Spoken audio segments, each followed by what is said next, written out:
اقطع شهوته، اللهم اعمه وخذ بصره، اللهم اجعل لنا حافظا من عندك من أذى المس العاشق.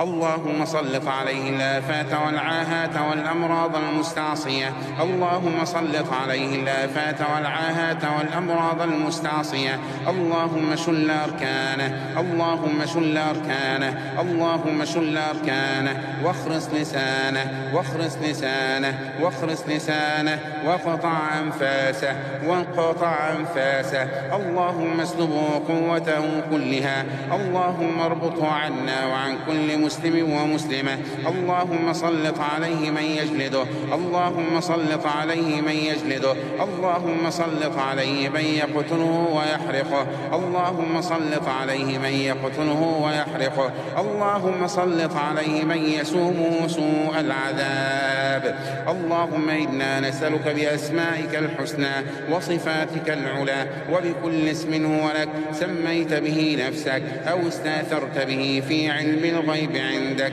أن تأخذه إليك أخذ عزيز مقتدر، يا قهار يا قهار يا جبار يا جبار يا منتقم، انتقم لنا من هذا المس، اللهم ابطل أسحاره، اللهم ابطل أسحاره، اللهم ابطل أسحاره، اللهم ابطل عقده، اللهم ابطل عقده، اللهم ابطل عقده، اللهم احرقه أينما تنقل واختبأ، اللهم احرقه أينما تنقل واختبأ، اللهم احرق هذا المس أينما تنقل واختبأ، اللهم احرق من تركز في الأرحام، اللهم احرق من تركز في العورات والأرحام والمبايض، اللهم احرق من تركز في الوجه والرأس والعيون والصدور والظهر والأعصاب والعروق والشياطين، اللهم يا قوي يا قدير، اللهم يا جبار السماوات والأرض اجعل من بين أيديهم سدا